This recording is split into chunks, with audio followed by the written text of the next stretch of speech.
Oh man, we have to turn off like the AC and the ceiling fan to record. So if Bree and I pass out midway through this, it's because we became sweaty hog mods. Yeah, Bridget, you do know offhand kind of our address. So if we black out, call an EMT. It's gonna really suck if we die because of this movie. Yeah, that would be an unpleasant way to go, but you know, that's just the way of the world. I have my notes here, and I'm ready to go. Only Jay can see them. That's not a fully fair assessment. No, I have the rest of them. Just that's the thing I really want to hammer home. I've got the others up here in the old noggin. I'm ready to go. Oh gosh. How's everyone's last 2 weeks been treating them before we officially start things? It's all right. I got a Steam Deck. That's fun. I saw that. Woo! How's that been? It's been good. I've been enjoying it. It's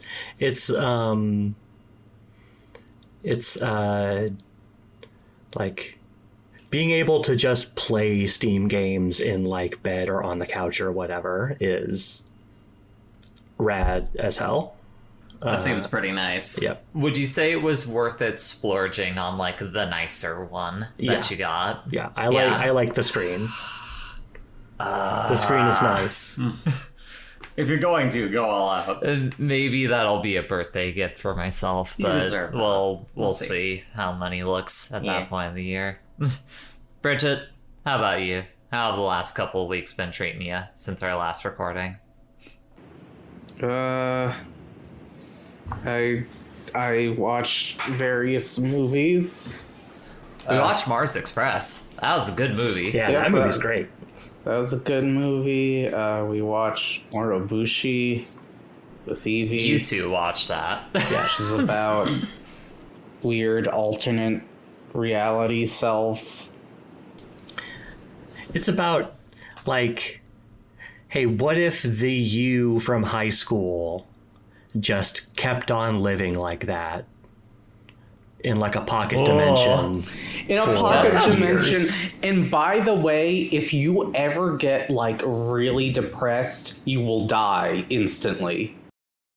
Yeah, if you ever... As a teenager would last literally 5 seconds. You understand that, right? Oh, yeah. I think a lot of us as teenagers would die in 5 seconds. Oh, yeah, the first few instances of like, in the film where we see that happen, like, are teenagers. Yeah, teenagers so emotional. Okay. Yeah. Yeah, because I was going to say, to survive that assumes a very, like, constant golden weak-ass attitude to living life as a youngin'. I don't see that as being the norm. But, like, the way, like, they don't really realize what's happening, kind of, when they start out. So, like, that's what keeps them from completely melting down into horrible despair, I think.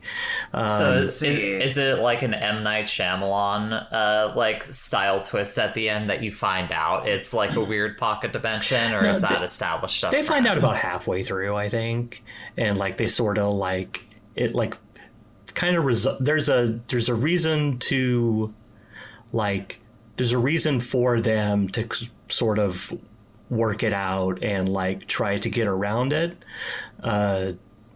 like, without going into the spoiling the hell out of that movie. It's they kind of thread the needle between, like, these people being kind of their own people, like existing in this separate sort of like time bubble or whatever, and also kind of also being the people who are outside of it and having to sort of reckon with that. Huh. Yeah. It certainly sounds like a Mario Kata written thing, as Bridget described it to me. It's not quite as, like, hard melodramatic as, say, Malquita.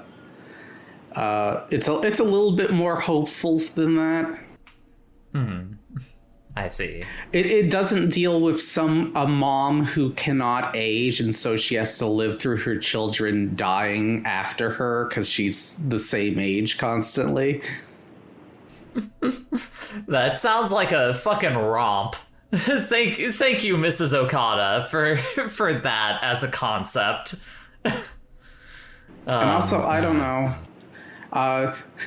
You could argue the movie me and Evie watched has a pretty bad mom considering what she does to her child.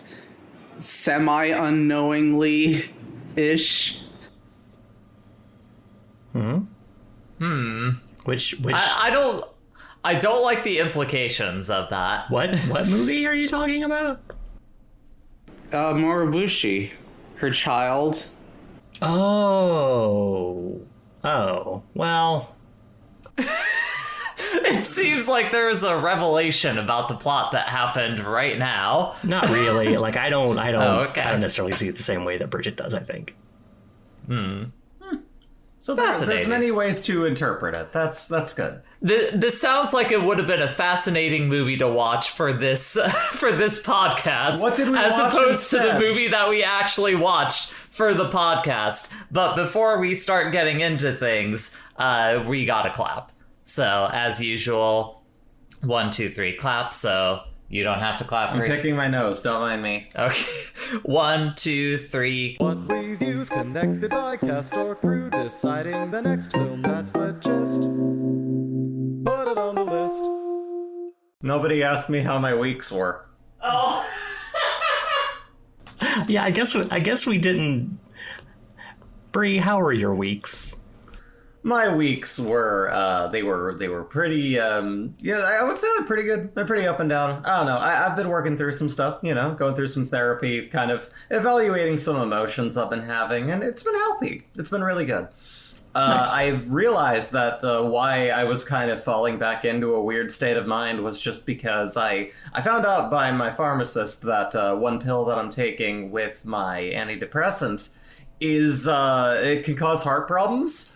And I haven't found a new pill with her yet to take. So when I just decided to suddenly stop taking it, go figure, it went weird, and now I'm taking it again because fuck it, and I'm doing great. So, my heart's still pretty healthy. I'll be okay. We can keep this in because nobody asked me. Oh about no, my weeks. yeah, hopefully So- I just have to bet on the compression not catching the sound of me peeing in the background while It you're was inaudible, discussing you're this. fine. But yeah, it was. You don't know that. But overall, it was a pretty good week. Pretty good couple weeks. It was all right. The only part I didn't enjoy was the movie we watched. It was Okay, really bad. before we could talk about hold it, we on, have hold to. on, hold on. Hey, hi everyone. Wait, My wait, name wait, is wait. Jay. Wait, Jay, yes. how was your week?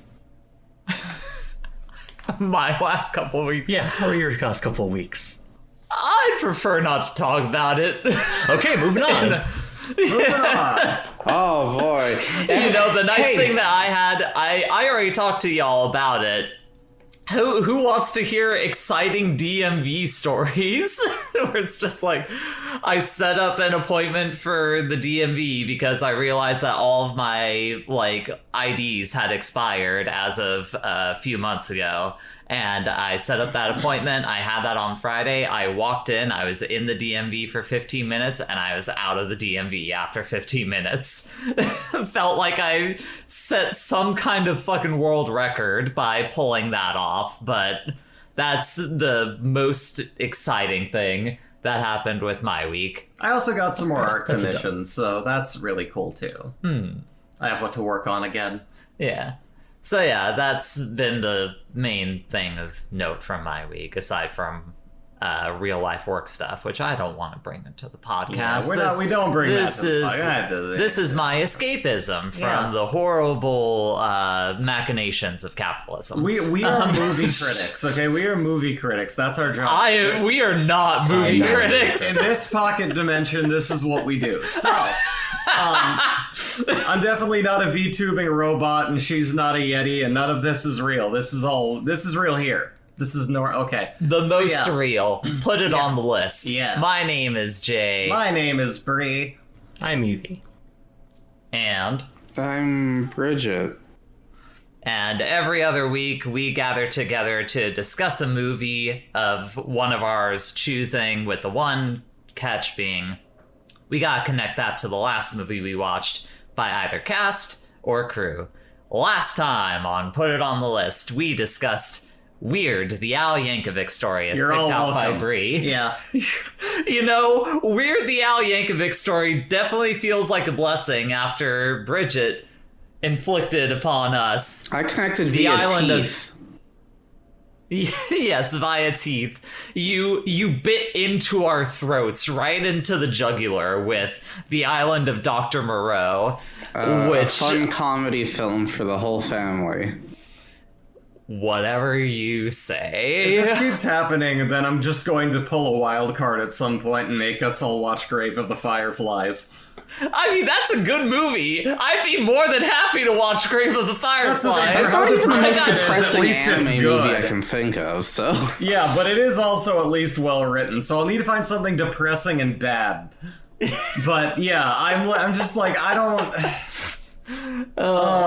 But before we get to the topic Yeah, at we can't hand, start yet. everyone, I got a lot of icebreaker questions. I got 5 to choose from. Oh, hell This will yeah. pad the this, discussion this today. week.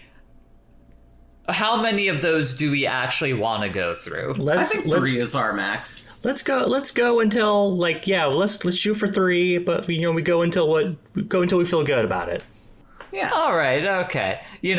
Let's start off with one that's actually kind of feedback from us on a previous episode that we did. Nice. We had a question/comment here from returning friend of the podcast, Owen IRL, All right. who on co-host, which cohost.org/put on the list. Give us a follow there. Listen to the podcast. I'm a few weeks behind on podcasts, so I've just now finished the Saving Private Ryan episode. I took some issue with your interpretation of Spielberg's statement that all war films, good and bad, are anti-war. You all kind of seem to gravitate towards the idea that a good war film can be anti-war, but a bad war film will usually glorify war, and so cannot be anti-war. Which one... I don't think that was the point I was trying to make in that statement. That doesn't. But continuing on, I think what he was saying is that to make a war movie is to engage with the reality of war and realize that it cannot be portrayed realistically without inherently creating an anti-war piece, which was effectively what, at the very least, I was trying to say. That's what I observed what you said. Because to make a fun war movie requires that the filmmakers on some level recognize that they cannot portray the actual thing they want to portray and instead must make a facade of war. They need to actively avoid realism. They must portray something that is distinctly not war and so are anti-war in the sense that they recognize the awfulness of war and strive to avoid it at all costs, because war itself cannot be portrayed honestly and be glorified. Do you think too much is made of Tarantino's foot fetish? First thing, I agree with what Owen is saying there on the nature of making movies about war and, I mean, I think you run into a little bit of the risk there, which usually I am someone who wants to treat all audiences as being intelligent enough to realize the facade of fiction that is just inherent in it being fiction. Like, you and I, Bree, were actually having a conversation the other night about, the inherent, the fact that, all art is kind of just based upon lies. Yeah. At its core, even something as, seemingly clear-cut as a documentary, it has an inherent lie to it in the bias of whoever it is that is directing it, shooting it, who is being chosen to be interviewed, in the process of that, which is something we'll get into once we start discussing The Island Dr. Moreau. And frankly, that sucks because, like, I also feel like art is the closest we get to understanding each other as human beings, you know, beyond the limits of words and concepts. And, like, it sucks that in that, though, you create that narrative. So it has a sort of very pointed, very jagged way of, you know, being kind of one-sided. So it's weird. It's a weird little thing. But anyways, so it's inherently limited. Yeah.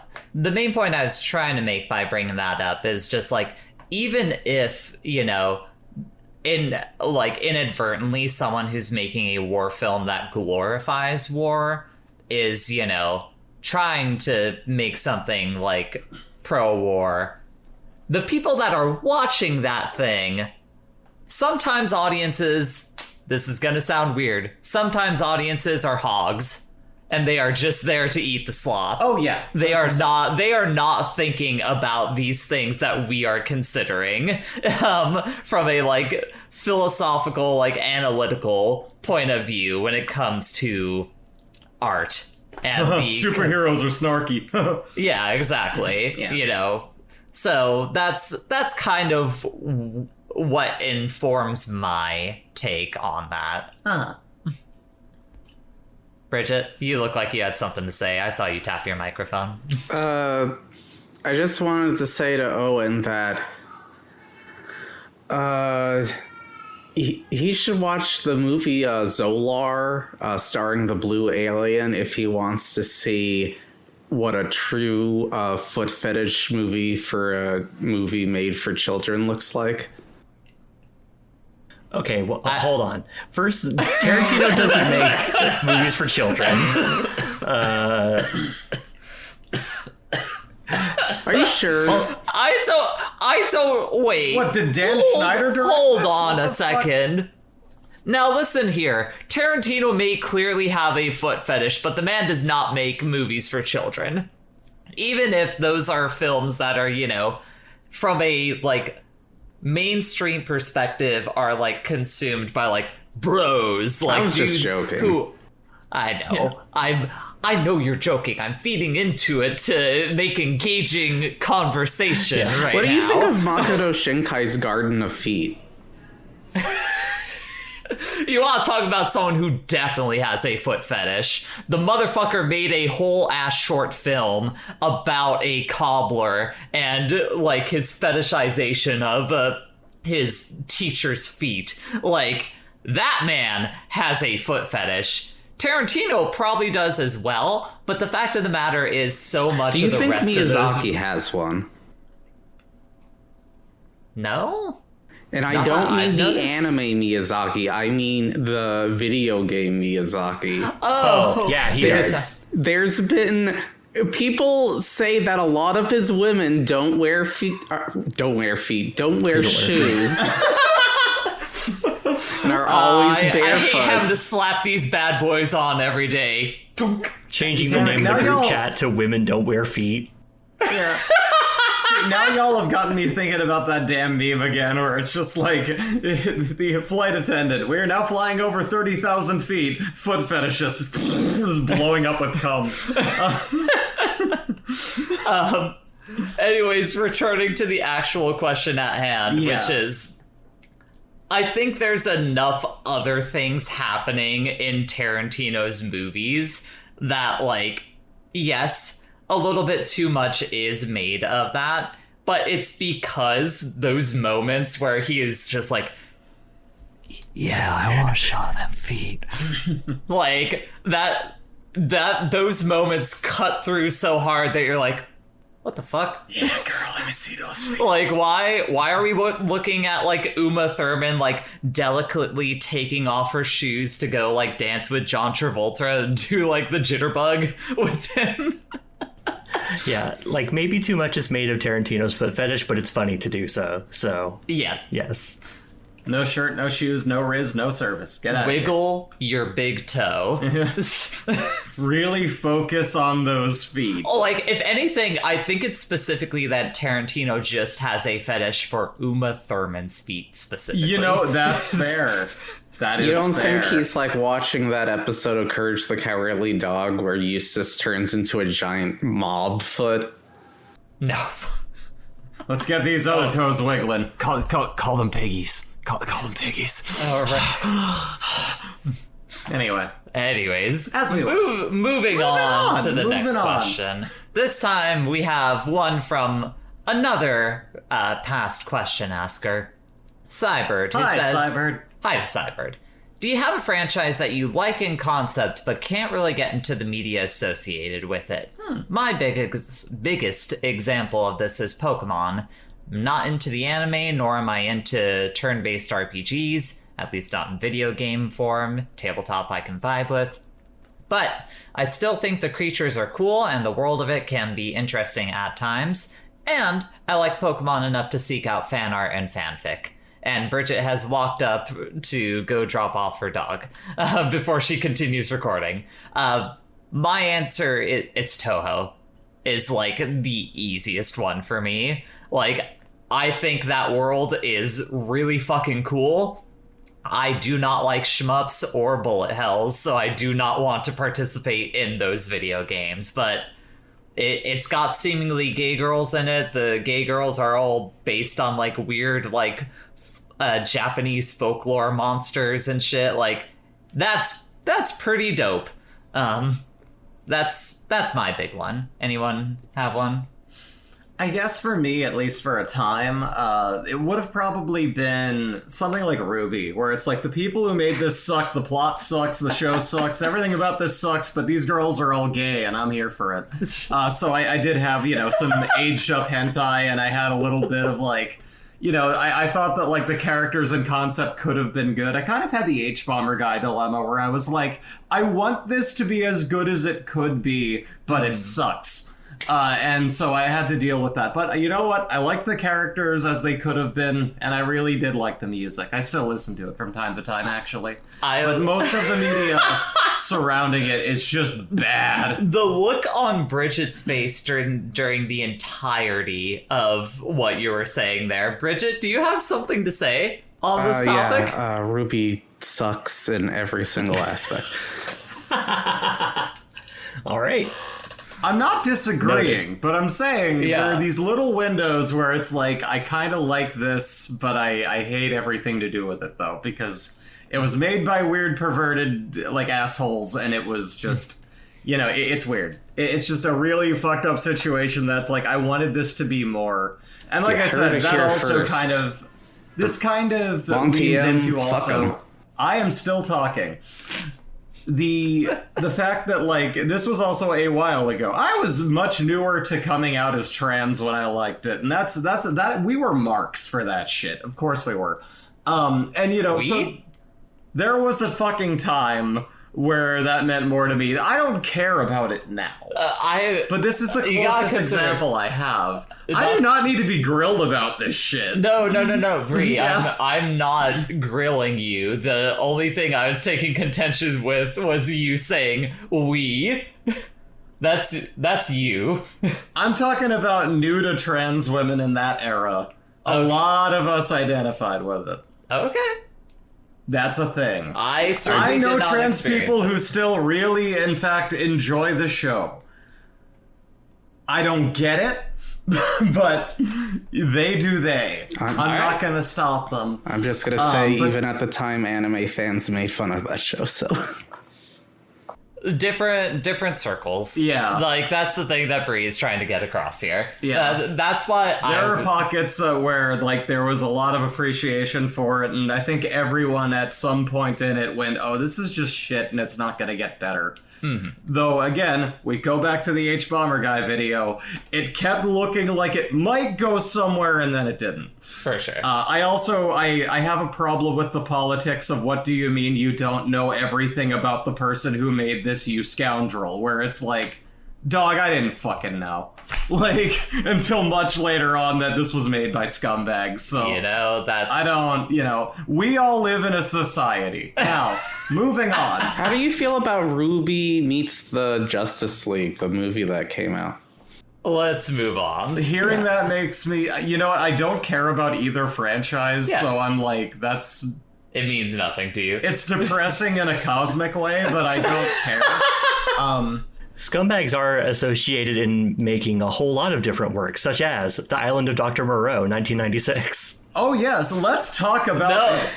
Not yet. We haven't even gone through. Yeah. Bridget, do you have one?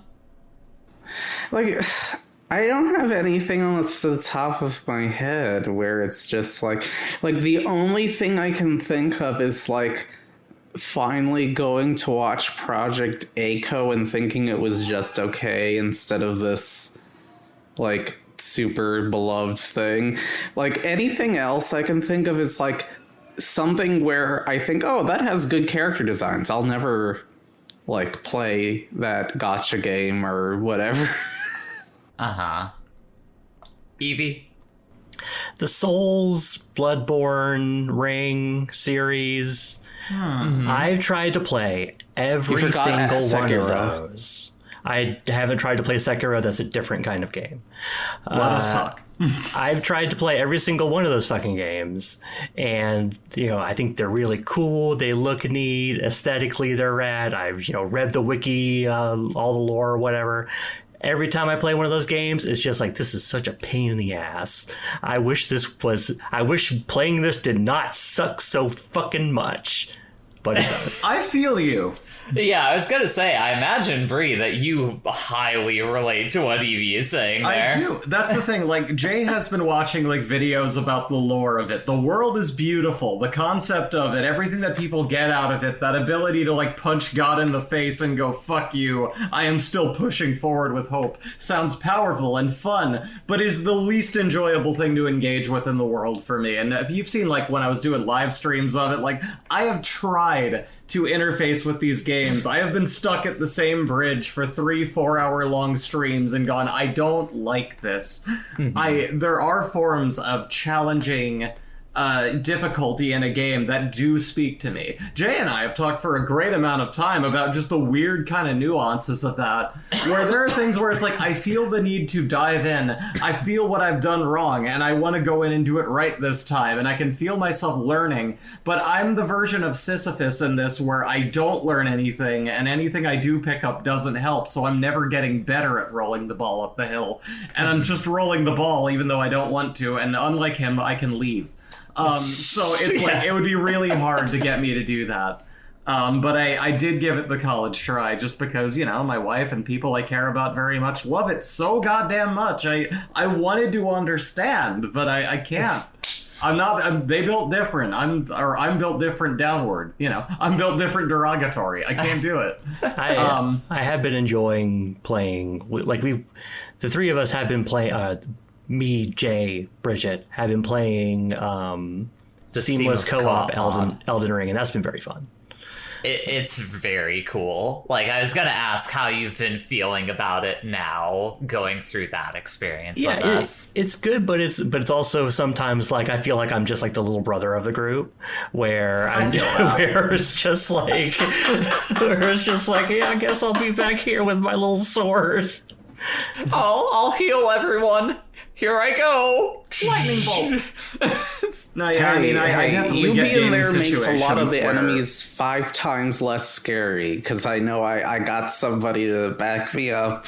Yeah, it's like very much a true statement.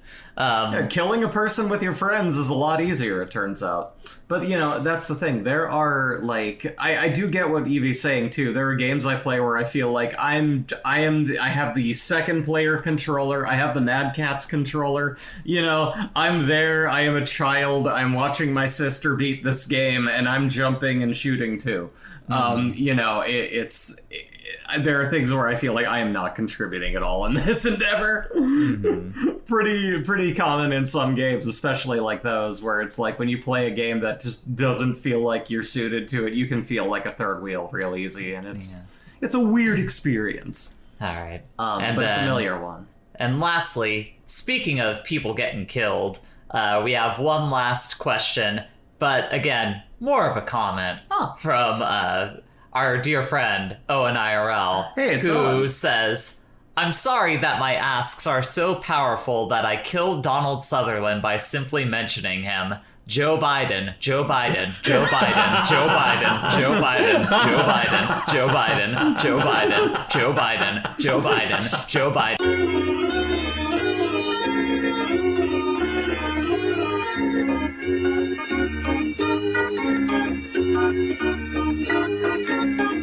Joe Biden, Joe Biden, Joe Biden, Joe Biden, and Joe Biden.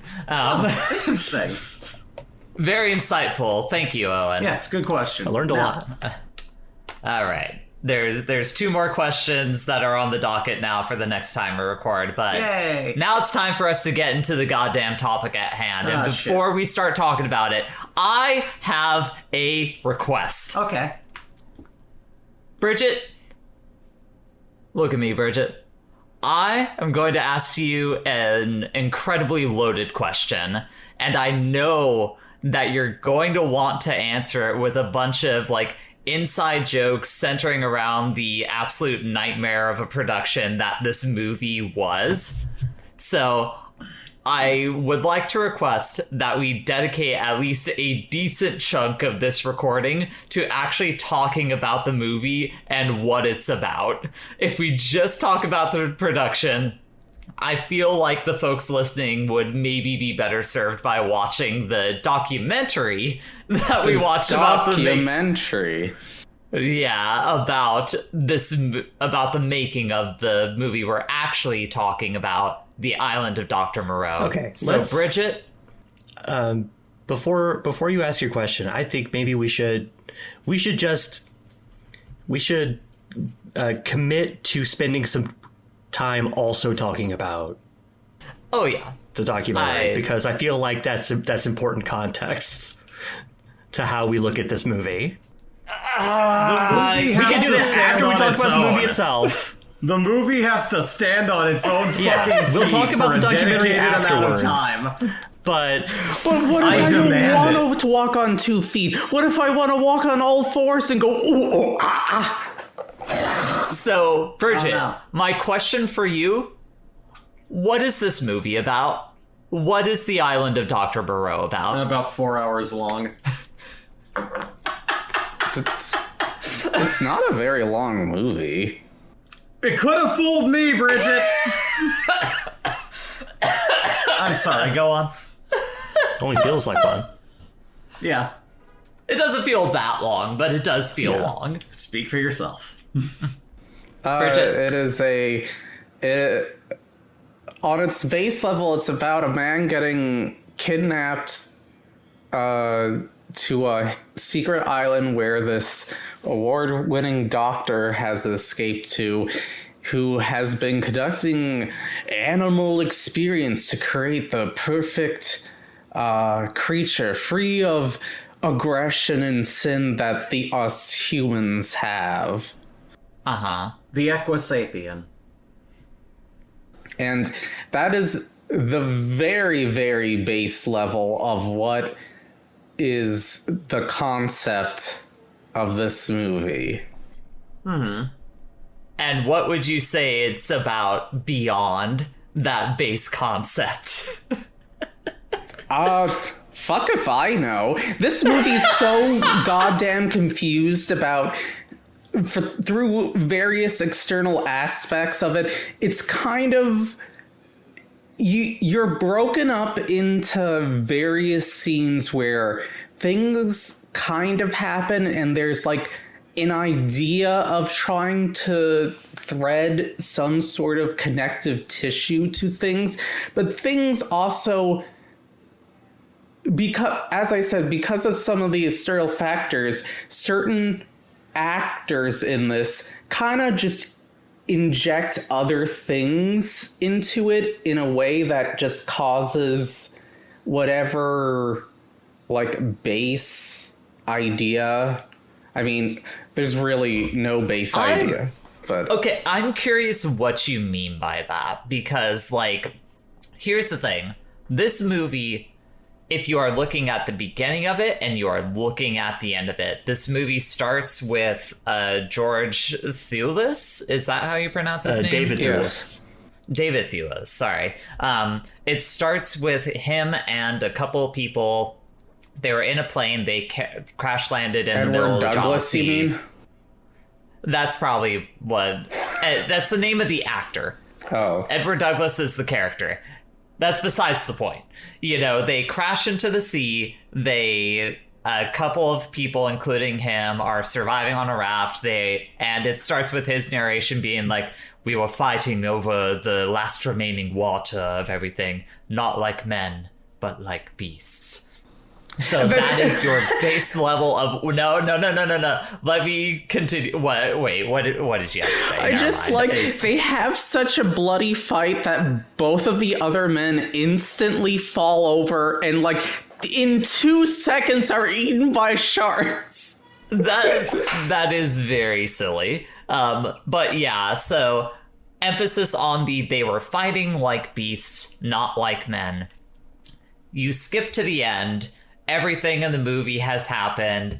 The Dr. Edward Douglas character is able to leave the island, but he is so shaken by the experience that he has this like last internal monologue to himself about like how now that he's back in, the civilized world, he still occasionally sees these glimpses in, normal people where they like seemingly like descend into beasthood and the like, and just like how shaken he is by that idea.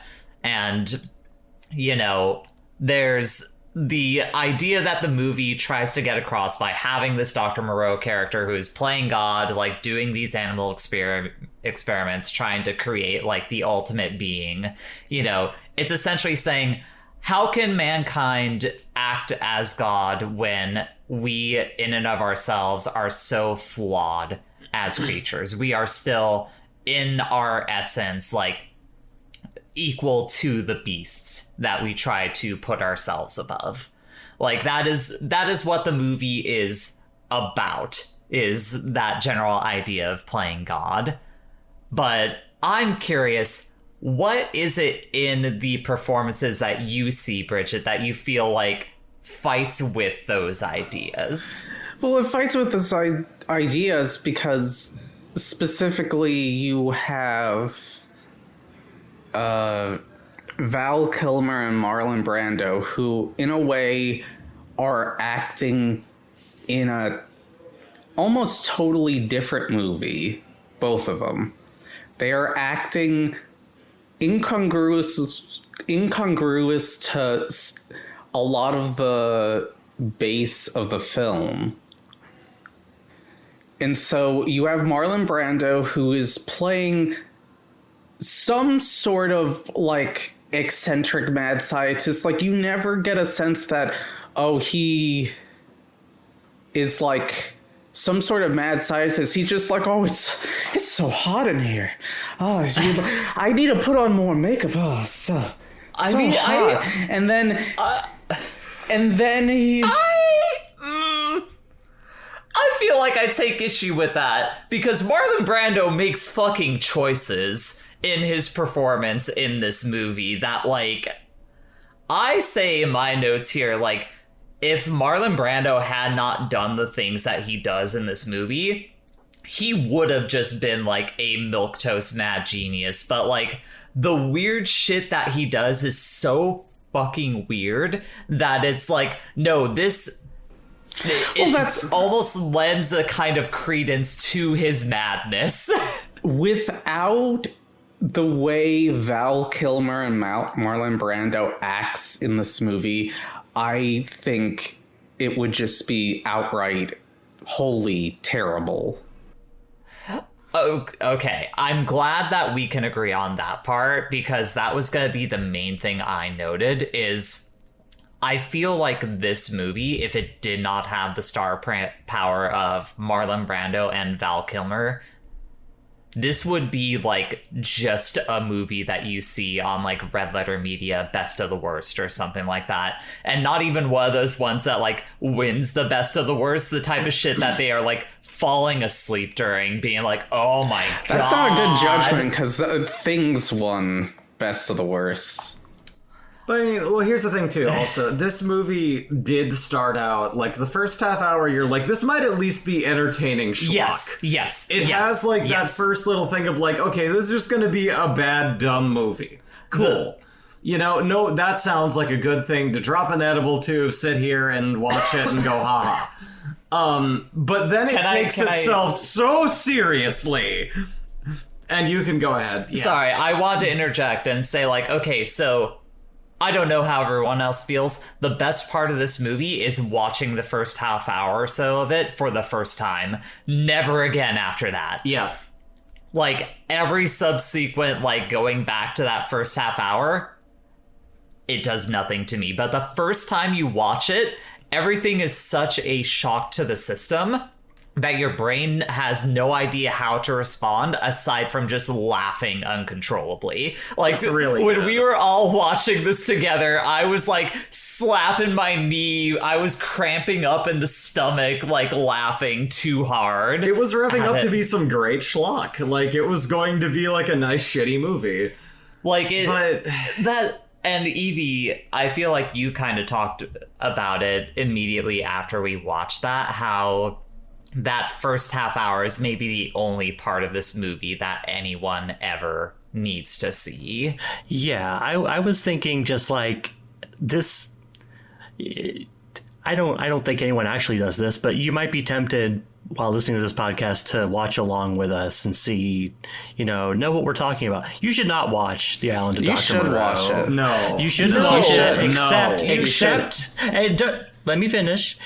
You watch it until Brando dies, then you bail out. The movie's immediately. over. Yeah, Like, that's the end. Yeah, I 100% agree, because once Brando dies, there is legitimately like a magic that is lost, because he makes so many good choices in everything that he did behind the scenes that it makes that first half hour like so fascinating when you are first watching it. Like, his introduction, him being covered in like basically just like sunscreen, baby powder, whatever the fuck it is, like being brought in on like a fucking gondola and shit. Him having the character played, I can't remember the actor's first name, but last name is Nelson De La De La Rosa. Rosa. Yeah. Yes.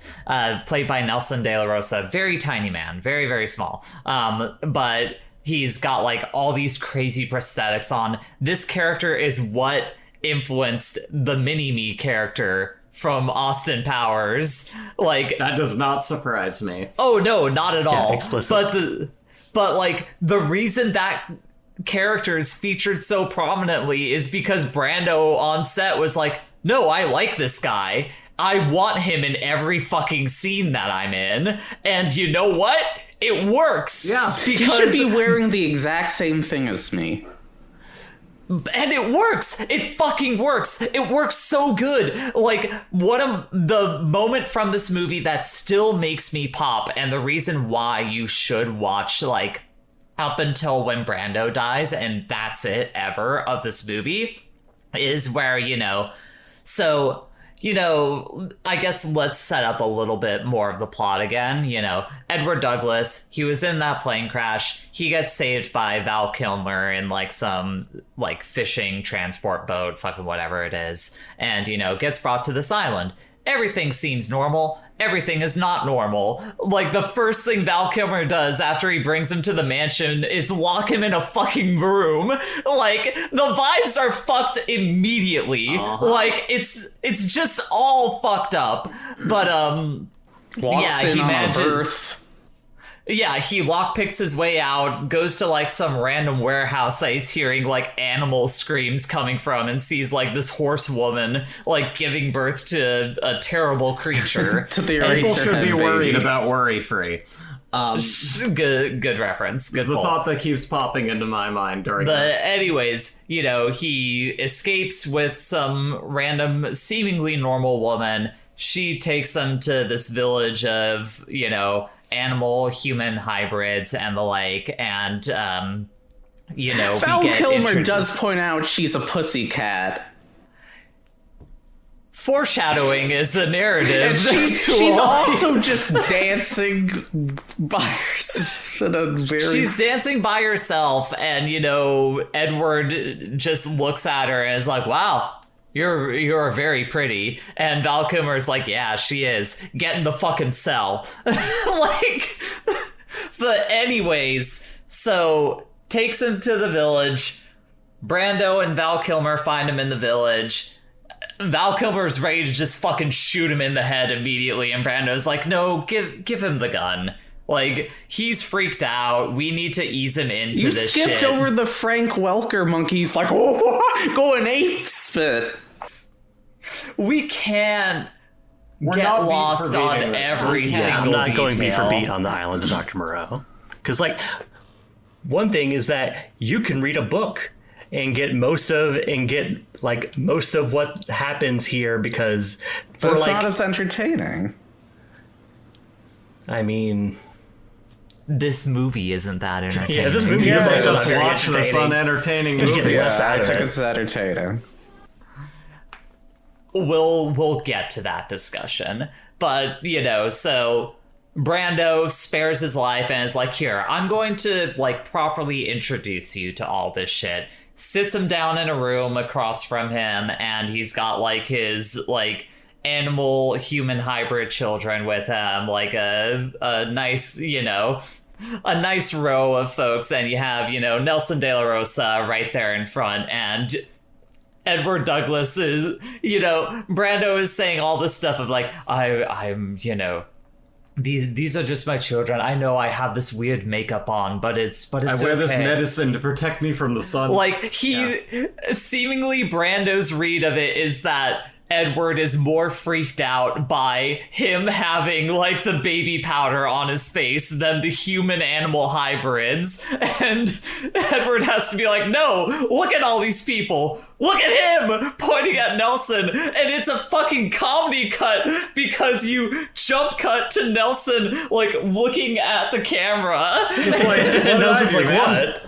What the fuck did I do? What did I do to you? It's so funny. Yeah. It's so fucking funny. It's the only part of this movie that still makes me laugh every time I get to it. That's fair. Because it's the perfect comedy cut. Like, you can get how Mike Myers watched this movie. It's like, no, I need to have this kind of character in the next Austin Powers movie. So I'll say, like, and ever since then, like, especially like after the events that occur with, you know, with Marlon Brando, but also even during the later ends of that, the thing that was already kind of taunting me about this movie was just like, there's no narrative. Like, what's going on? What is it trying to say? What is it trying to do? Not in the, I need to pick apart the elements of this film and what its narratives are. It doesn't know what it wants to be. It just goes on, and new things happen, and it just has no real followable narrative. So you feel this continuous, like, what's going on here? What kind of film is this going to be? Why is this happening now? This is so fucking aimless and so fucking crazy, but it's not entertaining, and it's just boring, and it's long. And as you mentioned at the end, the entire narrative, after all of you sitting through the entirety of this movie, to be met with, maybe humans are the real animals, pissed me off so fucking much, because it didn't earn that. She was bad. It did not earn that ending. It did not have enough of the narrative to make that point. I feel like the whole thing was just, you needed to at least write a bad movie where that was the direct fucking narrative to do this, but you took way too fucking long to do it. So I think at this point is the good point to start talking about the fucked up production of this movie. I also want to know, this movie's only an hour 30 minutes. It feels so much longer. It feels so much longer. It feels than that. insane. Does that? It does. It truly X is does. longer. I'm sitting I through know a it fucking is. Marvel film's They- length of bullshit watching this. They X is both longer, but feel- but Island Dr. Moreau feels longer than an hour 30 minutes. The worst paced movie in the world. Anyways, to talk about the production, because Bree, you brought up a very good point of this movie not feeling like it has a strong enough identity to it, and that's because originally this movie was meant to be helmed by a director by the name of Richard Stanley. He had kind of come up during like the late 80s, early 90s, like renaissance of like more indie like genre filmmaking and the like. He had done a couple of movies. One of them is called Hardware. The other one is like Dust Devil, I think. Yeah. Yeah, he's a South African director, and like it's worth noting before we get super deep into the discussion on him that like there are like domestic violence allegations that came out around the release of Colorado Space, I think a little afterwards. Yeah, like there's a lot of stuff surrounding this guy. This movie is not without sin. Well, yeah, obviously. Well, let's say it's not very surprising that, a white South African director who has allegations of domestic abuse against him also has a weird fascination with the authors Joseph Conrad and H.G. Wells, two authors noted for being the leading examples of like that early 20th century fear-mongering about the native people of third world countries. Yeah, and I also need to go on to say this man, his surroundings, his presentation, and the way that he speaks, you really get the feeling that this is a man who's been on human safaris, okay? This is a man who's probably killed people for sport. I'm saying that's at least the aura I get. Allegedly. None of this is He looks fact. exactly like someone who would have done that, is what I'm saying. This is my interpretation. Personally, I think he gives off a little bit too much like new agey granola sort of vibes for that to feel the case for me. The man who speaks on going to a fucking warlock to put voodoo curses on the people who were trying to move him out from the movie. This guy that we are talking about did not actually direct the movie that we are talking about. Yes. Yeah, we should. I'm sorry, I derailed us. I also just want to know, in case anybody didn't know, H.G. Wells also did, The Time Machine. Yes. Also known for having really great movie adaptations. Yeah, War of the Worlds. He did The Invisible Man. That is not a good Steven Spielberg movie. Anyways, I did not enjoy. So here's the thing that happened. Stanley was originally slotted to do this movie. It was like his big passion project. Like, he was obsessed with doing this idea. And, New Line Cinema saw his, low-key successes with those previous two movies that they're like, okay, yeah, here's a budget to work with, like a bigger budget than you are used to work with. Have at it. And the man got fired 3 days into the production of this movie, more or less because he was such an indie guy that he could not wrap his head around like the processes that you have to do in big studio projects. Like in the documentary, they talk about how like he just wouldn't show up to production meetings for the film because his mind was just like, why do we have to always have these meetings? And it's like, motherfucker, shooting a movie. You're working with tens of millions of dollars. You need like dozens of people as part of like the production of this film. Like, you gotta have the production meetings.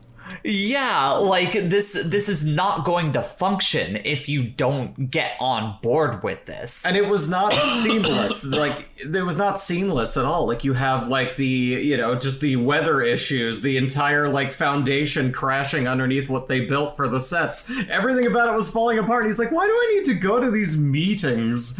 Yeah. Someone do. And then there's just also the issue of, oh, sorry, Evie, you had something to say. Oh, yeah, like, and part of his like, but before he gets fired, he manages to get like Marlon Brando on board.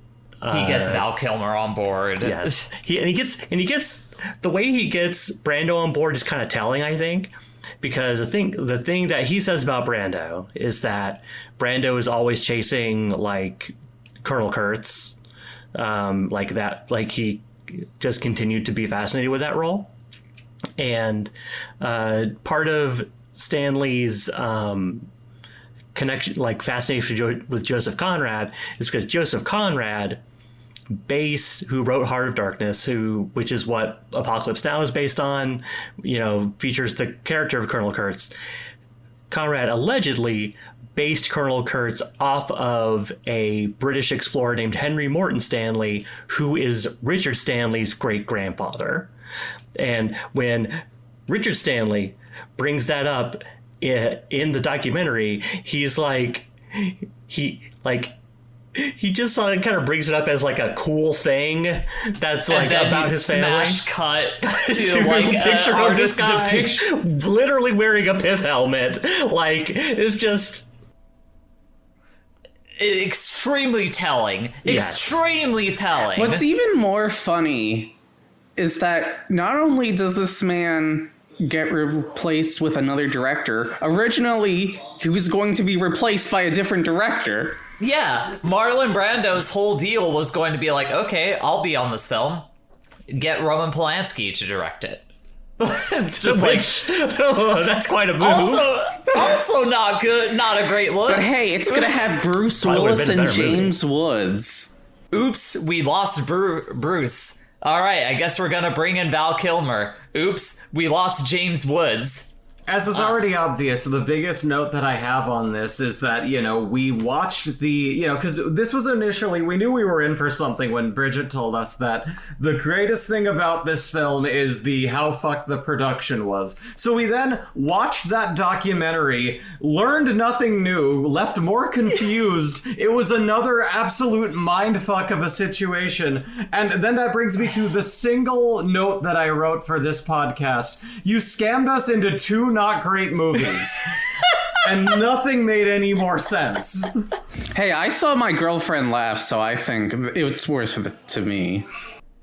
That's right. Well, I'm glad you got something out of it.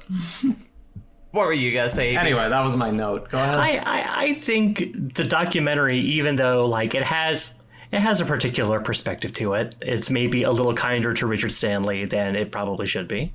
But yes. I think we did learn some stuff from it. Like, for example, the extras kind of just had a 6-month-long party. Yeah. Like on the back extras. of the extras, big winners in this entire fiasco. They just got paid for 6 months. That pig lady's winning. She's like, I did so many drugs. It was great. And I guess while we're on the topic of extras, we may as well bring up the other fun fact about the production of this movie, which is that, Stanley not only got fired 3 days into production, he got fired so hard that the New Line executives were like, no, you are getting on this fucking plane and you're going back to, South Africa.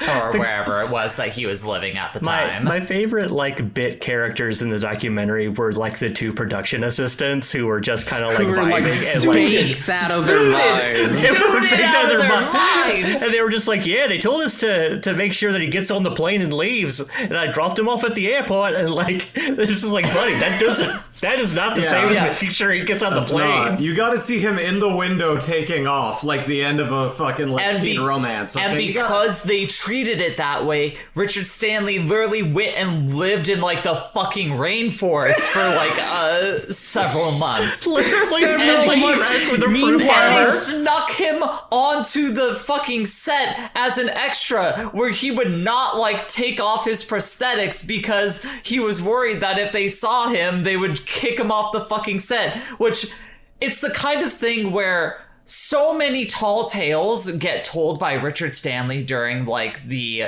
extent of that documentary. I don't know that I believe any of that shit.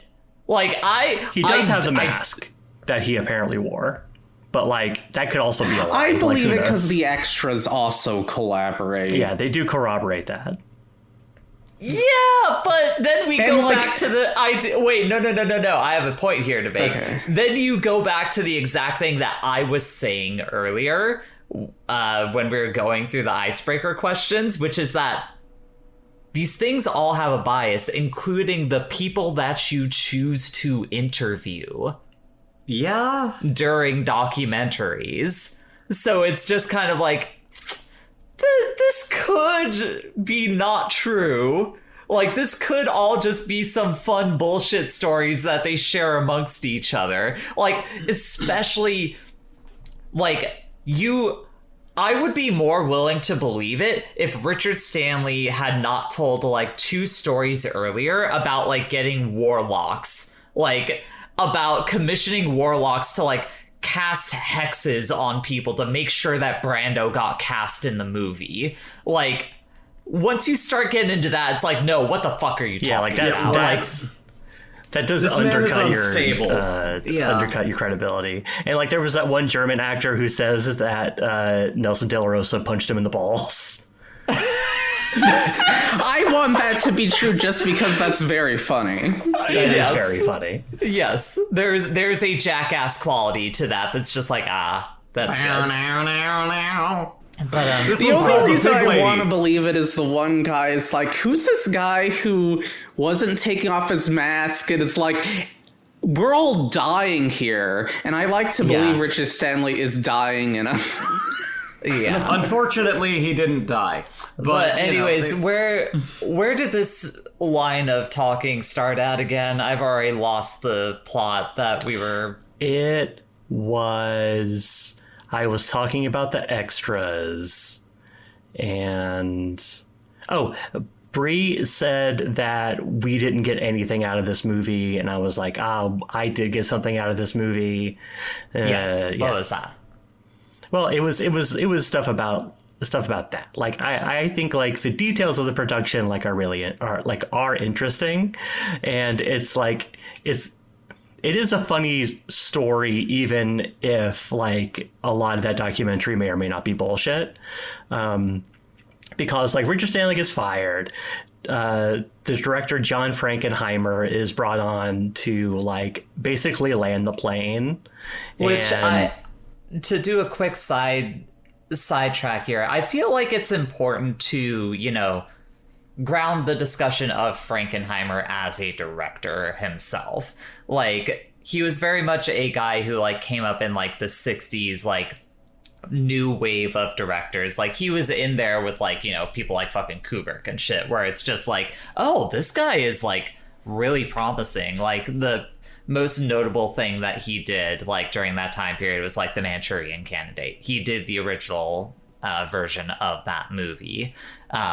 But by this point in his career, he's kind of, fallen off a bit of things. Like, you get the impression from the documentary that he's kind of become like a fixer for movies that have troubled productions, where it's like, okay, this guy's used to working with like, tough production cycles, tough actors to work with, so let's just fucking bring him in, and he's, like you were saying, gonna land the plane. So continue. Yeah, this guy at least knows how to make a fucking movie, even if like he wouldn't like normally do a movie like this, which has like a bunch of like, special effects, makeup and stuff like that. And they basically make that fucking movie, and like it's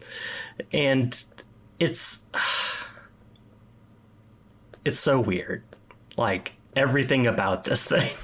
The other thing that like makes the movie so fucked in terms of like what it's trying to say, going back to Bree's point, is Richard Stanley fucking shredded the script when he found out he got fired. He was so paranoid about them like fucking up his baby that he was like, if I can't have it, nobody will. Shreds the script. So literally Frankenheimer gets brought on, has to bring on a writer to like scrap whatever fucking plot, and you can feel it in the writing. Like, that's part of what makes that first half hour or so of the movie very entertaining on first watch as well, is it's written like shit.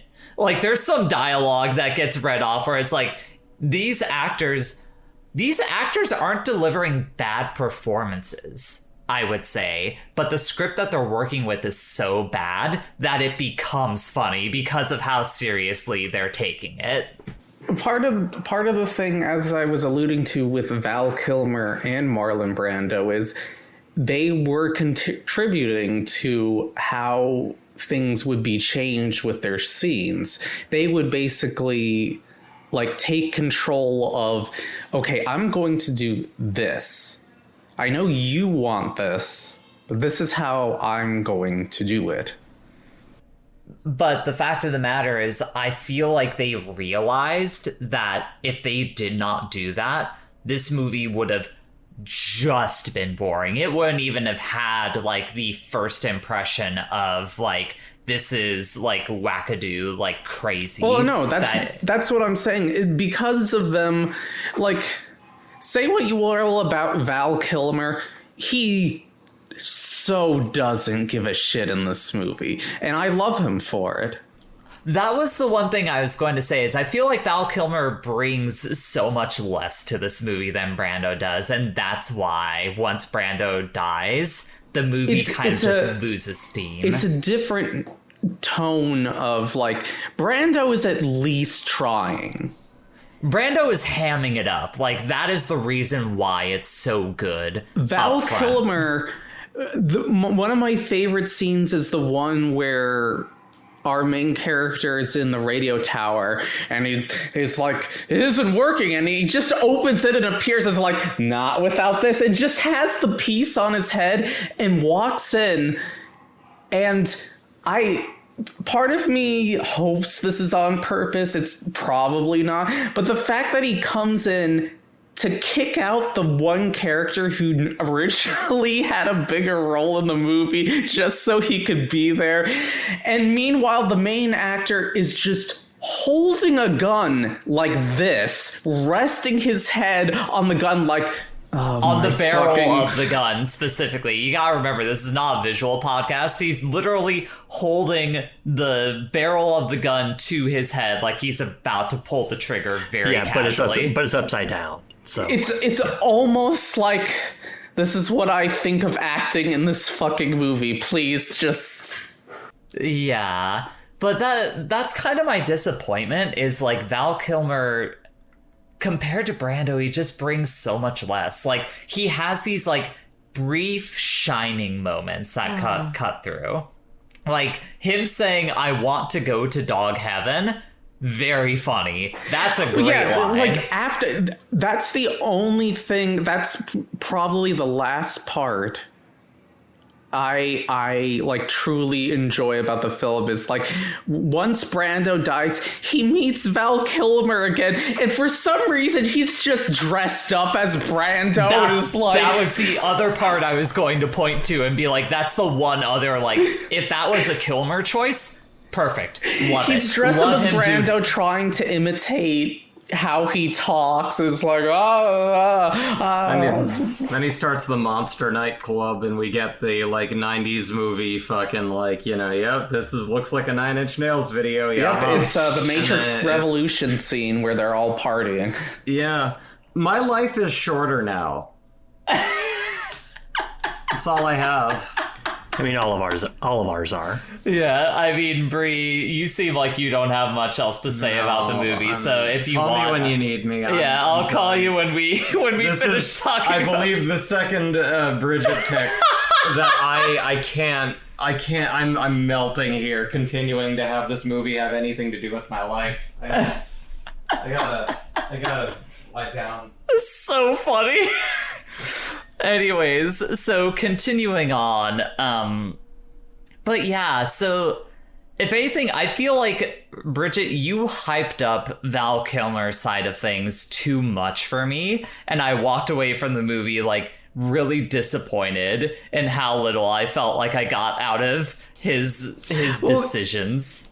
As I said, that's sort of, it's like the different approaches. It's like you have Brando, who is trying in his own way to...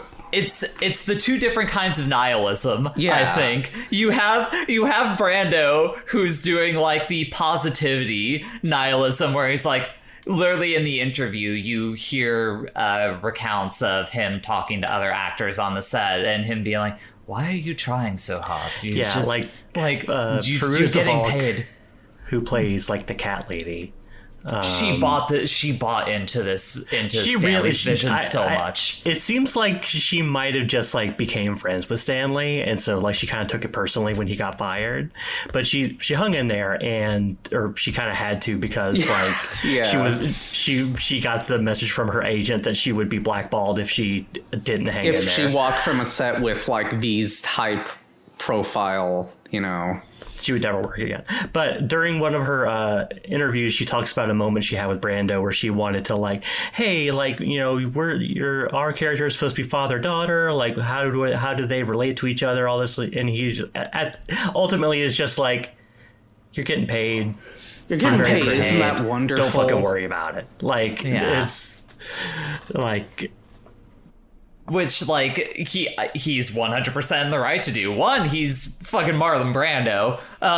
And two, he's in this shit show of a movie. He even says, the script doesn't make sense. It's okay. Yeah, and then you have the, like, more fatalistic nihilism of Val Kilmer, where, like, he's, like, become so painfully self-aware of it that, like, he's literally telling Frankenheimer, like, don't fucking tell me how to do my job. Just go behind the camera and direct the movie. Like, just like, you don't tell me what to do, I won't tell you what to do. Despite the fact that, at least according to the documentary, there are moments where Val Kilmer walks up and tells the director what to do. Like, he changed the opening. Originally, it was going to be he was knocked out. He was just knocked out and appeared on the island, and Val Kilmer's like, that doesn't make sense. Which, yeah, as it turns out, at the very least, it logically makes more sense that, this guy is, like, passing out of, like, dehydration, gets picked up by, like, a ship in the middle of the ocean. Which Similar is, to Cabin Boy. Moving on. But, yeah, so you have the more fatalistic nihilism of Val Kilmer just being like, oh god, I got stuck on this fucking shit show of a film. Like, there's Go ahead. I just wanted to say there's one more thing to note about Val Kilmer is at the time he was dealing with a divorce. Similar to Bruce Willis. Weirdly, a movie with a lot of famous divorces going on. Yeah, I think there's apparently footage from the set of this movie in that, like, biopic that Val Kilmer did after, he gives, came out. like, his side of the story, whatever you would take from Val Kilmer, where it's basically him, like, just, like, screaming at, like, Frankenheimer on the set about, like, how fucked his situation is, basically. So, God, going through the plot, you get into some stuff about, like, the animal people find out that, Dr. Moreau has stuck, like, an electronic, like, shock collar inside of all of their bodies. Some of them start to... Moreau has like a little pendant that he pressed a button on it, and it like shocks all of the animal people. Yeah, you go through the plot. Some of the animals have found out about it. They start prying it out of their bodies. They go into Brando's cabin, and they're playing around on the piano, and then Marlon Brando walks out with a plate of milk and cookies. He looks and is like oh, I see you appreciate the arts too. It looks like they got him up from his trailer or whatever, and that's what he was wearing. He just comes out wearing. So he gets. I think this scene has like maybe the one like as intended effective moment in a sci-fi horror movie, or what is supposed to be a sci-fi horror movie, which is Brando, they were the monkey men were like playing discordant like notes and shit, and Brando's like, oh yes, that reminds me of some like 21st century like composers, but the one it reminds me the most of is Rhapsody in Blue by George Gershwin. And he starts playing like, da, da, da, da, da, da, da, da. Like, it's very melodic, but it's very discordant composition by Gershwin. And, he's playing that, and, it's building and building on just the, like, in the diegetic music Brando is playing. And you see, like, the shot of, like, the blood dripping down from, like, the monkey man's, like, body onto the floor. And it's like, okay, that moment almost kind of works as, like, a moment of tension in the film. That's the only moment in the movie that I would argue kind of works as I'm imagine Frankenheimer intended. Like, yeah. So, like, there's that. They kill Brando.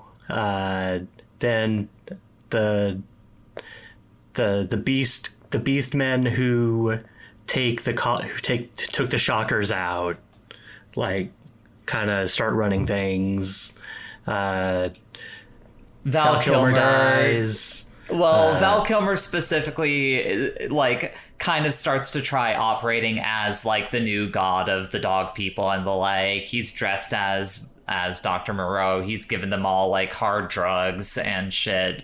They're having an animal man orgy around him, and then, one of the kids of Dr. Moreau, like, comes up to him with a gun, and, they're having a conversation. Kilmer says, I want to go to dog heaven, and the guy's like, okay, blows his brains out. Val Kilmer's out of the movie now.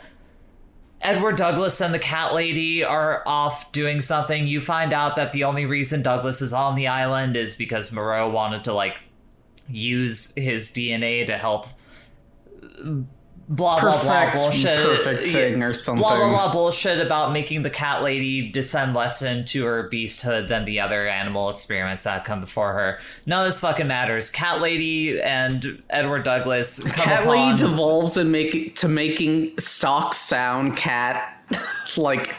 So yeah, trying to fight the dogmen, and they hang her up by a noose, and she's dead.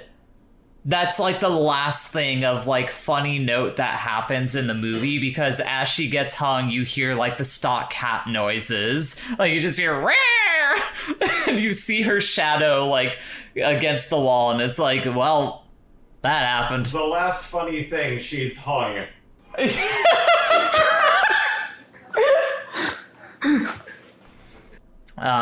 Anyways. And then... one of the beastmen is trying to, become the new god of the island. And, Edward says the message of the movie of, like, you killed your last god. Who will be the new god now if you will just kill the new god? And it's like fucking jack off motion the entire last it's tacked on at the end, like, I don't, it's like, look, here we told the film, this is it, I don't know, isn't it, humans are the real monsters, aren't they? And yeah, then the movie is over, and my big question about all of this for you girls: if this had been made front to back as Richard Stanley had originally intended, would this movie even have any kind of notable footprint in the history of cinema? Absolutely not. No. Nope. What if this movie, let's say hypothetically, none of these details about its production were public? Would anyone remember this movie? It would still be remembered for being, like, it's still remembered as being a very weird, like, bad movie. Like, but it comes up in bad movie lists all the time, even without the production history. But here's the thing, and both Evie and I agree on this part. It's not that weird of a bad movie when you really get into it. Like it's... Brando's performance is weird. That's like the only thing. Yeah, and like, the stuff with like everything surrounding him is kind of weird. But like it's also done with after an hour. and like then we're just in like bad B movie. Yeah, like it's or not worth it. not even bad movie, boring B movie, the worst kind of B movie, where you're just like, why am I here? Why am I experiencing this? 20 minutes, though. It's the last like half hour, 40 minutes, Bridget. Like, Brando dies at like 45, 50 minutes in. Like, that's why, like, Evie and I say this movie is not that entertaining, because Brando dies like halfway in, and then there's practically nothing in that last chunk of the film. And so going back to that idea of if this movie was made like how Richard Stanley wanted it, like, would it be worthwhile? I don't think so. Like, I think it's like this would have been a bad adaptation of a book that already doesn't, like, I don't know if you can make this movie without clearing the fact that it was written in 1896. Yeah. Like, yeah, I think it's like inherent, like it's fucked from the jump. And like, even if it didn't, like the changes that his adaptation specifically would have made, like, take kind of any sort of like teeth, like any sort of teeth out of it. Because like, so one thing I did in preparing for this episode was I brushed up on like what the book was like. And I read a few chapters of it, then looked at the cliff notes for the rest of it, because reading a sci-fi novel from 1896 is hard to do, even at the best of times. And like, is this a thing that's like a thing that Stanley like talks about in the documentary is like he is interested in Moreau as like a creator figure, which to me, like if that's the thing you took away from the books, or like from the book, it's ridiculous, because like the whole, like the way that he's creating these animal people is through vivisection. Like he is surgically, like painfully surgically, like changing these animals into more people like forms, and then like trying to condition them into being like people. And like they update it, like it's they use whips in the original. Yeah. And oh my god. And like oh my god. The change in like Edward in the book, his name is Pendick, which obvious reasons why they changed that. Like he is like, he gets his own whip at a certain point because he's just been on the island for long enough. And it's just like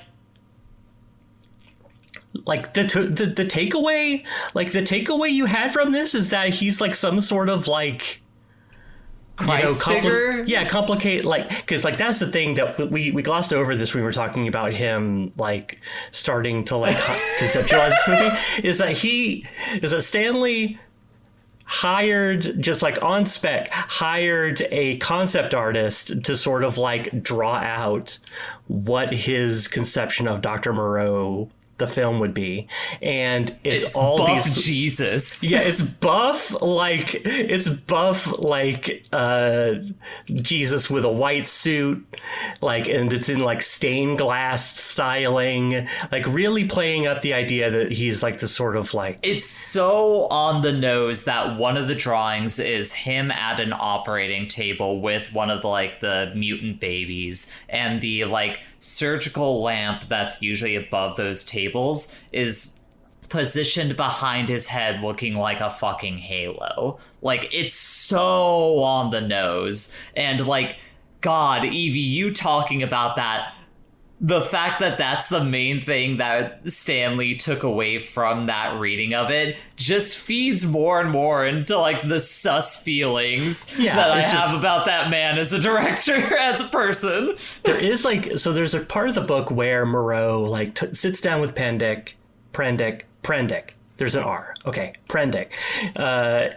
like explains what the deal is with this whole beast people thing.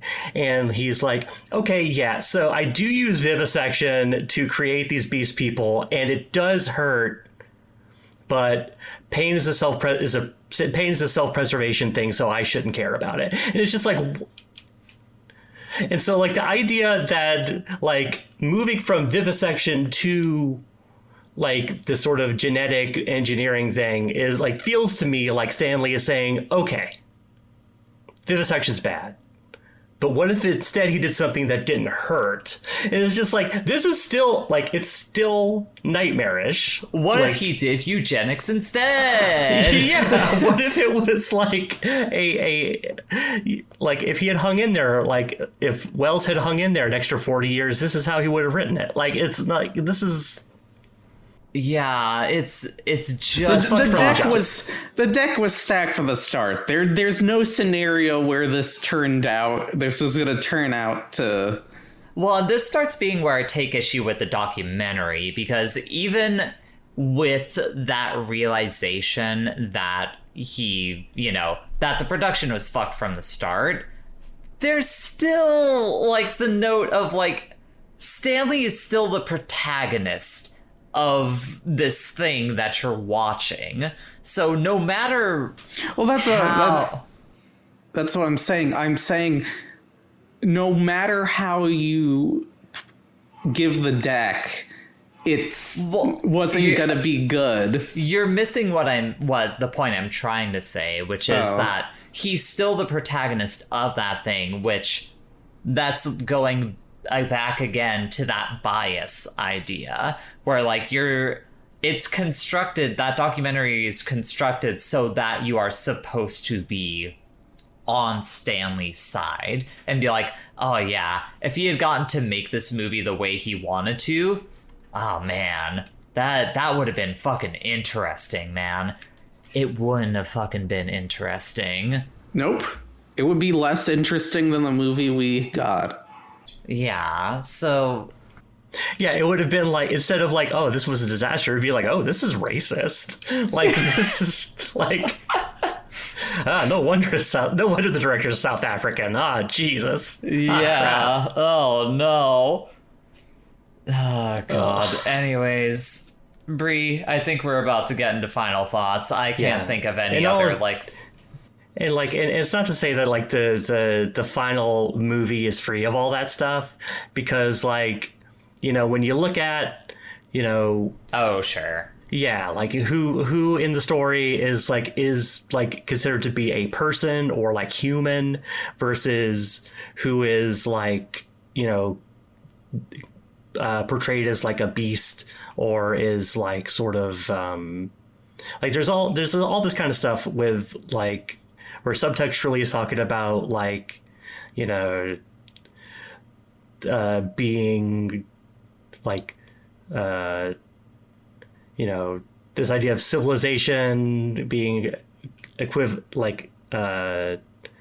being like associated with like or like being, what's the word I'm looking for? Like equated with humanity, and like it's a very like narrow definition of that, and it's like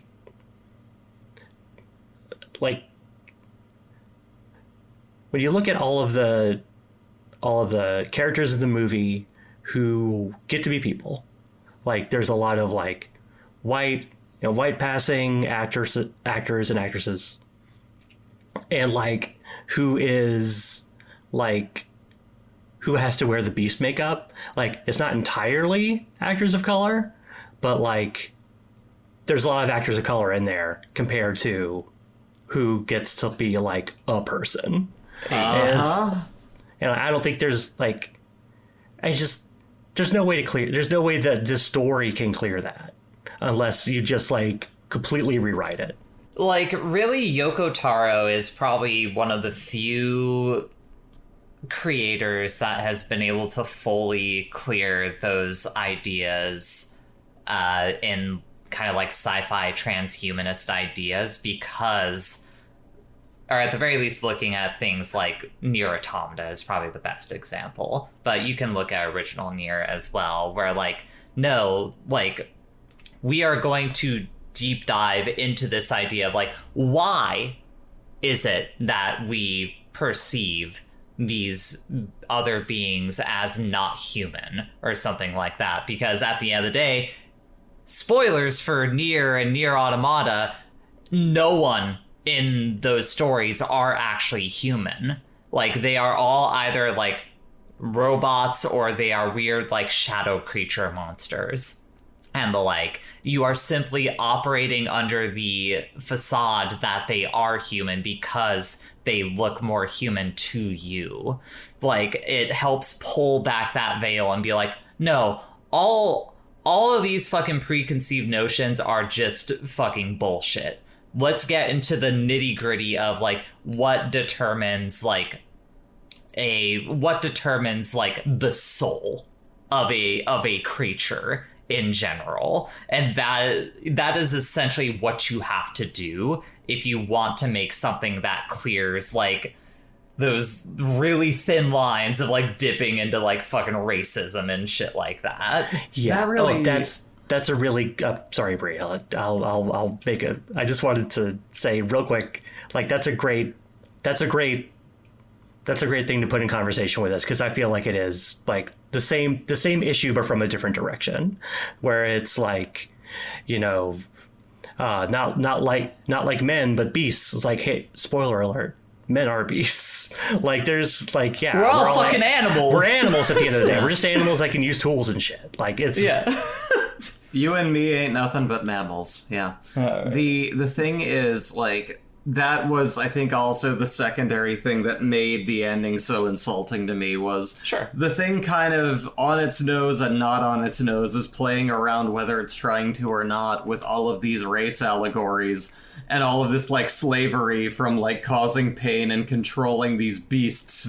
And then going, like, well, these beast people, we're just as bad as them. And it's like, I feel like I would have liked to hear more addressed about the obvious, like, racism shit going on here than, like, just, man, these beasts be crazy. Yeah. And, like, that, too, insulted the shit out of me. I was just like, I want my time back.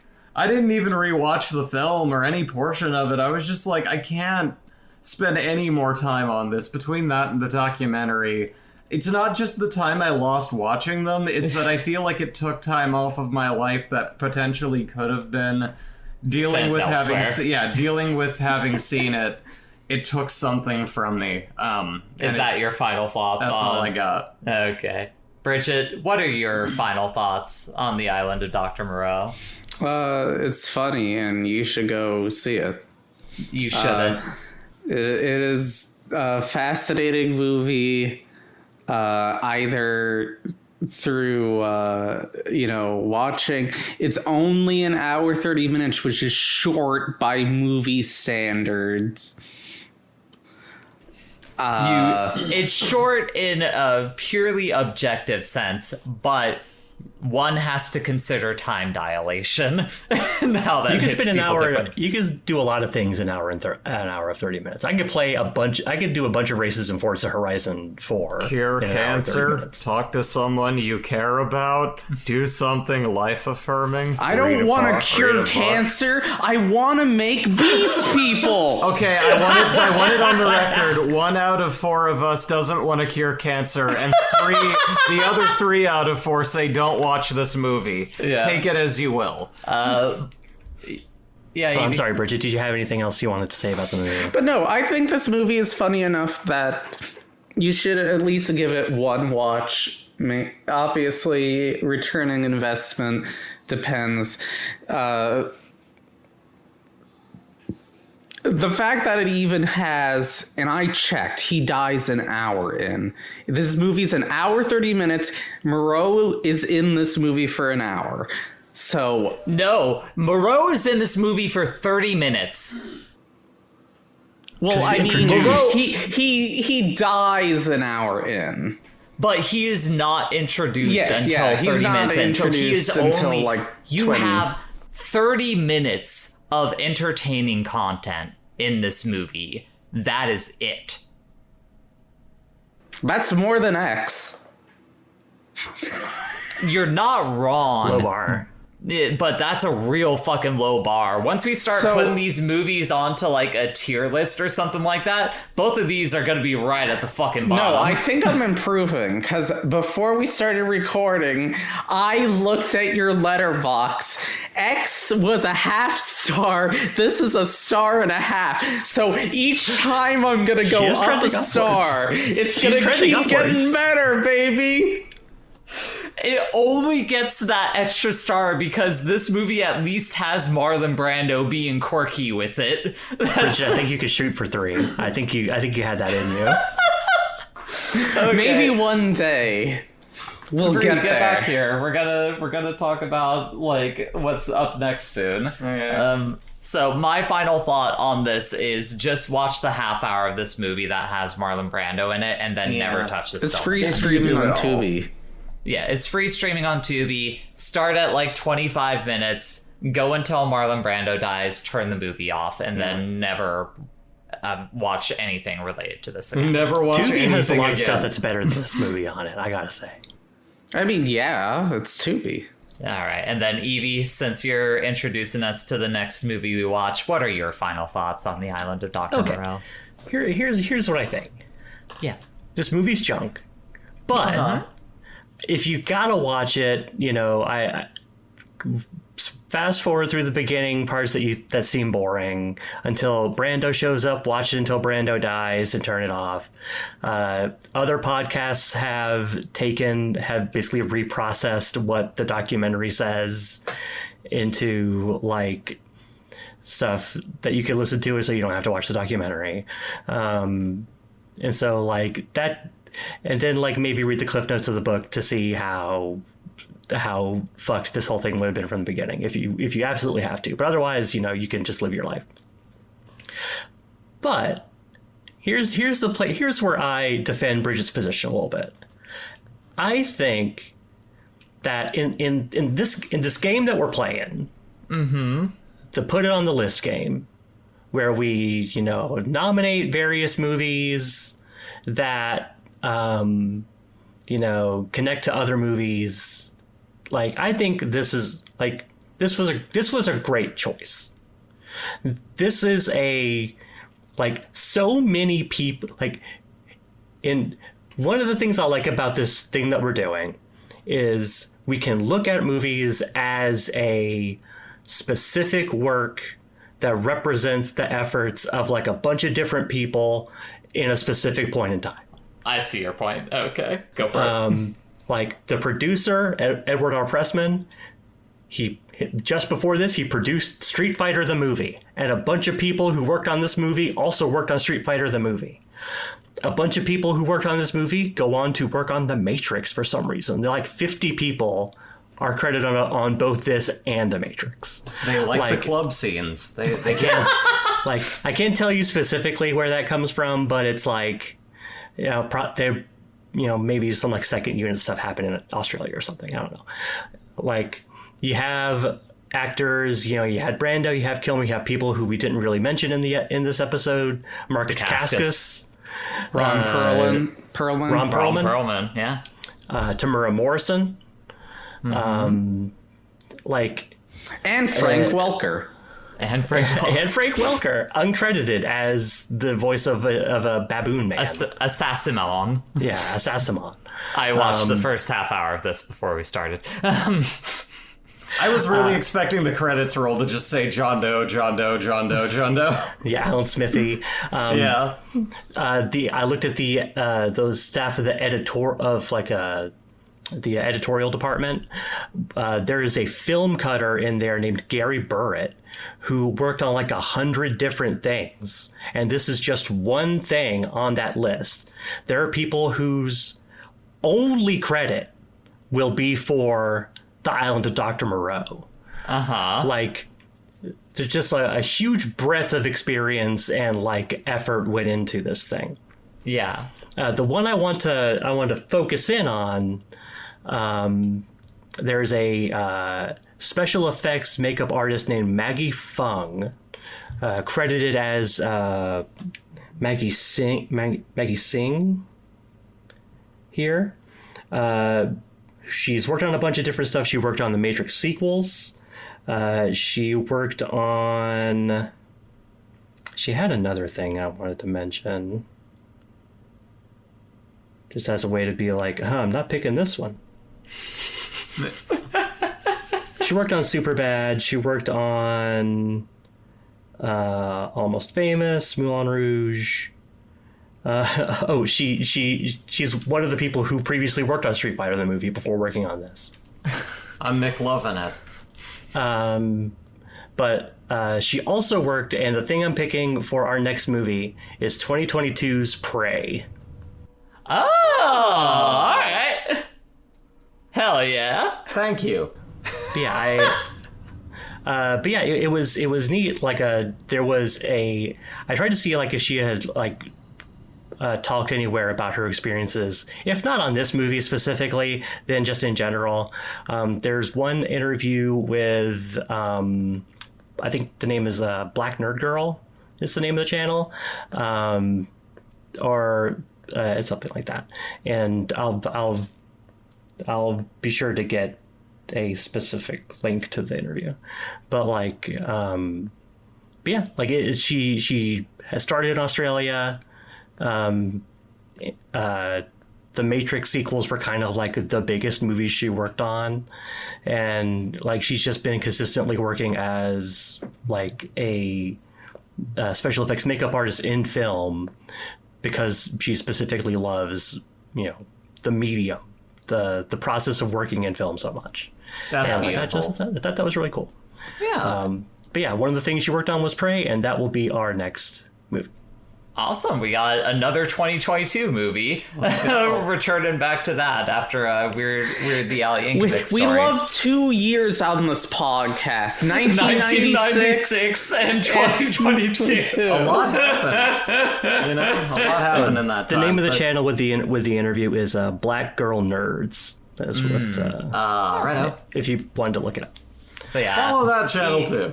Evie, that's a very salient point about all the effort that and manpower that has to go into the making of a film. And The Island of Dr. Moreau, as it turns out, is a testament to how when there's no fucking direction behind all that manpower, you get a fucking stinker.